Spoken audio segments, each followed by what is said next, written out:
Mabuhay! Sawadika! Annyeonghaseyo! Konnichiwa! This is your Unika! Ayan na! O, ganyan. Hey! Ito ang cute! Influencer yun! So, today ay mag-unboxing tayo ng 17 World Tour Bida Sun DVD. So, ayan. 17 World Tour Bida Sun Seoul. Ayan. So, online ko to nabili. So, pagbubuksan nyo to, ganito. So, ganyan. Kaya siya nakabukas na kasi tingi ko lang siya nabili, guys. And, nabili ko siya. Yan.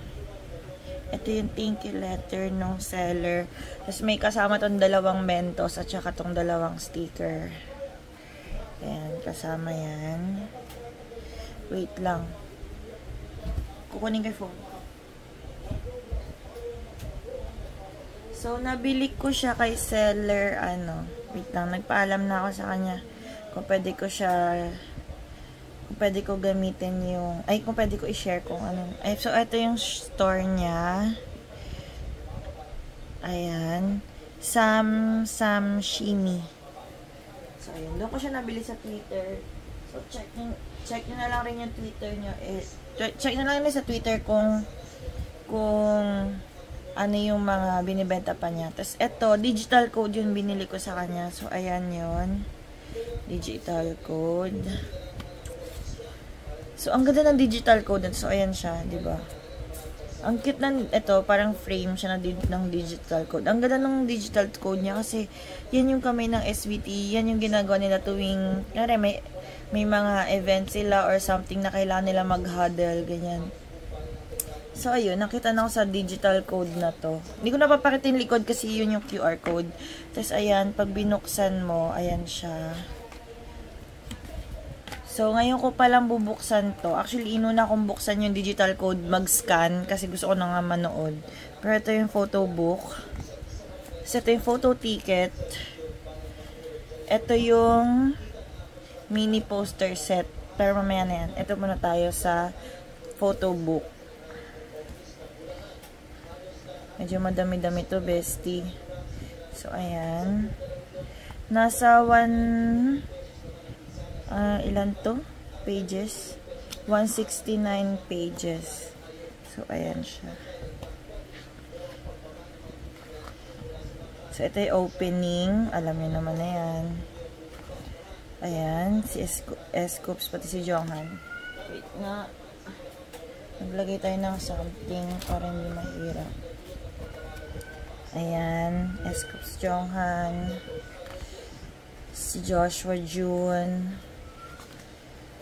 Hoshi Wonu, ang pogi, grabe.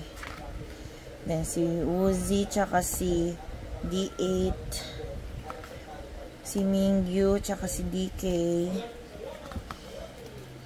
si Sungkwon, tsaka si Vernon. Ang pogi ni Vernon dito. Si Dino. Yan. Si June. Ayan, pogi. Diba? Hindi ko pa natas panoorin yung mismong video. Actually, nakapanood naman ako ng Bida Sun kasi pumunta sila dito sa Pinas and nanood naman ako sa concert nila nung sa MOA. So, ayan. Pero syempre, iba yung concert nila sa iba yung concert nila sa Korea. So, ayun. So, ayan. Opening yan. Ito, 2 minus 1.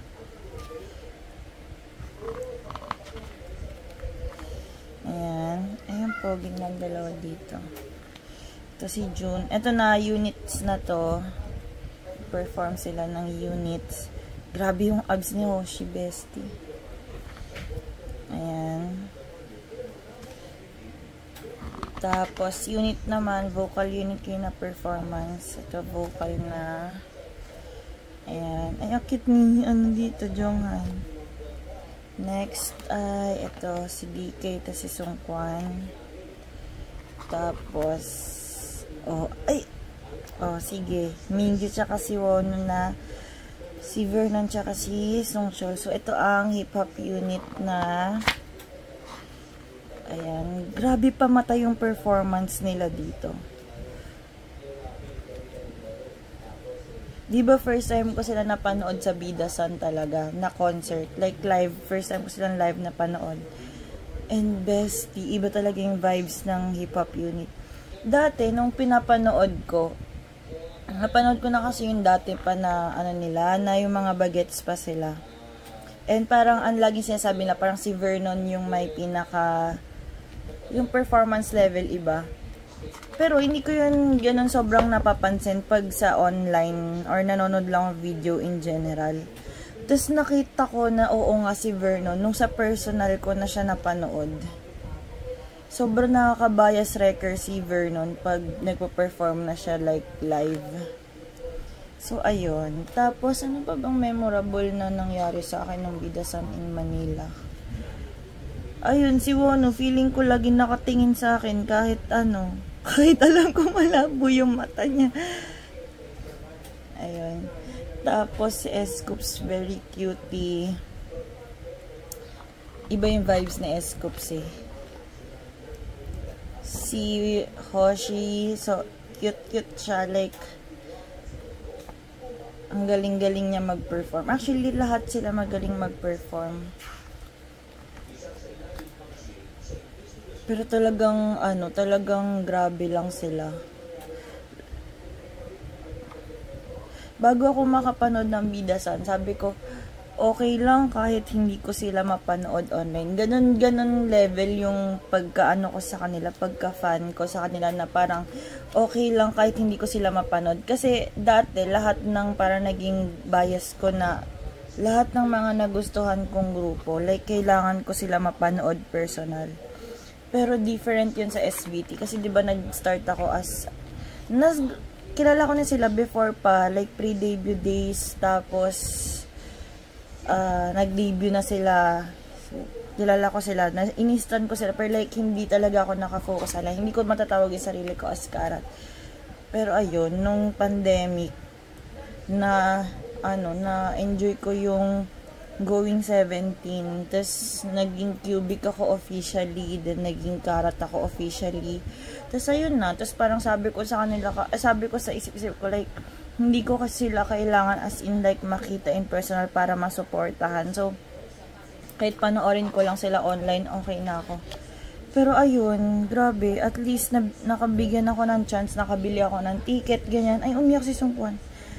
Nakabili ako ng ticket ng Bidasan in Manila. So, sana this time ulit sa next concert tour nila, sana makasecure ulit ako ng ticket. Kasi grabe, iba yung happiness ko pag napapanood ko sila. Like, solid talaga mi. So, ayan. Napahaba yung chika ko, pero ayan lang siya. Sana yung setlist ng Follow nung ngayong sa Seoul, sana madala nila yon sa next world tour nila. Ayan, ang cute-cute. Ayan. OT13. Or OT13. Ayan. Sila yung isa sila sa mga grupo na sobrang satisfied ako kahit sa online ko lang sila madalas nakikita. Like, hindi ko sila kailangan as in laging makita sa personal. Ganun yung pagkagusto ko sa SBT. Like, hindi ako nape-pressure na kailangan ko silang makita in person. Pero syempre, kung mabibigyan ako ng chance na makakuha ako ng ticket dun sa Follow na concert sa world tour nila, sa next world tour nila, I mean, sobrang magiging thankful talaga ako kasi gusto ko talaga makuha yung setlist na yun. I mean, song list nila na yun. Gusto ko mapanood and marinig ng live yung Kidult yun. So, wow, Center Jonghan. Ito yung ilang araw pa lang to si Jonghan na inoperahan. Siguro kaya ang bilis nag-heal nung ni Jonghan, opera, kasi hindi niya binaby. Like, hindi niya masyadong sobrang iningatan ng sobra. Ewan ko medyo may ganun kasi minsang moments na parang pag, kunwari may nararamdaman ka or may malaki kang injury or something, parang wag daw bini-baby yung sugat mo or something kasi parang mas matagal gumagaling kaysa pag kunwari parang hinayaan mo lang siya tas ginagawa mo lang yung dapat mong gawin. Grabe, Sungchul. Tama ba yun? Grabe si Sungchul, laging nasa FYP ko. Naging kapatid ko na, naging ex ko na, naging asawa ko. Ito rin, si Wono. Best friend ng kapatid ko. Isang tropa lang kami, pero kailangan sikreto lang. Grabe, yung FYP ko punong-puno ng boyfriend ineme nilang dalawa. Ni Sungchul tsaka ni Wono. Ay, ang cute. Di ko pa kasi tapos panoorin yung bidasan, kaya hindi ko pa to nakikita talaga eh. Pero yun, yung chika ko lang is di pa ako nakakabili ng third version ng light stick. So, ito pa rin yung version na meron ako. Yung pinakamagandang version. So, ayan. Dinecorate pala nila. Hindi ko pa kasi tapos panoorin eh. Papanoorin. Tutuloy ko yung panonood ko. So, ayan.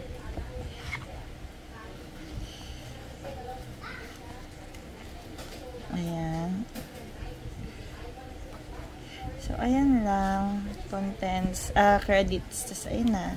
Yun na yung photo book ng Bidasan. So, katulad nga ng sabi ko, ang kinahihiligan ko lagi is photo books. Kasi, ewan ko, iba yung dating ng photo book sa akin kumpara sa mga photo cards. Mas prefer ko yung photo books. So, ayun na. So, ang next na bubuksan natin ay itong ticket ineme. Ayan. Ayan yung ticket niya. Nagpo-focus ba? Mag-focus ka, bestie bots. So, ayan. Sa tinlikuran niya, Bidasan, year 2022, 06, 25 to 26. So, ayan. Grabe, ang tagal na rin. Nag 1 year na ba? Bidasan in Manila. 2022 ba? Ang tagal na rin pala, B. So, ayun. Pero ito, buksan na natin tong mini poster set. Ayun ko pala ito bubuksan. Grabe, dikit na dikit pa siya.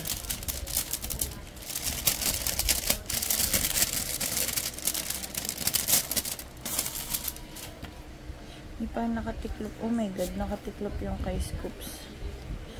Hindi, okay lang yan. Ito. Yung about sa digital code in Emerald.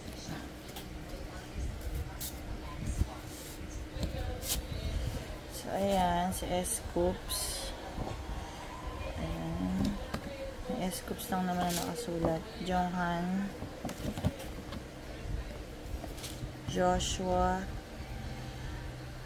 Grabe. Yun.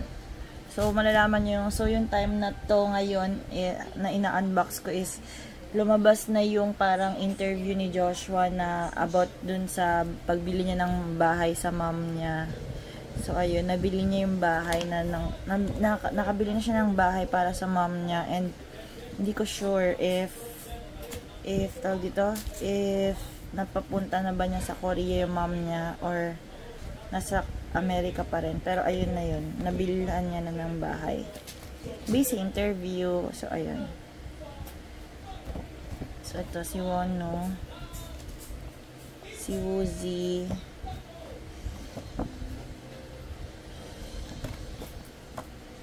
ayan. Uy, grabe, si Minghao. Ang ganda ng shot na to sa kanya. Si Mingyu parang sa bittersweet era pa din, be. So, ayan, si DK. Songkwani. Songkwani, sana happy ka lang. Hindi, sana okay ka lang pala.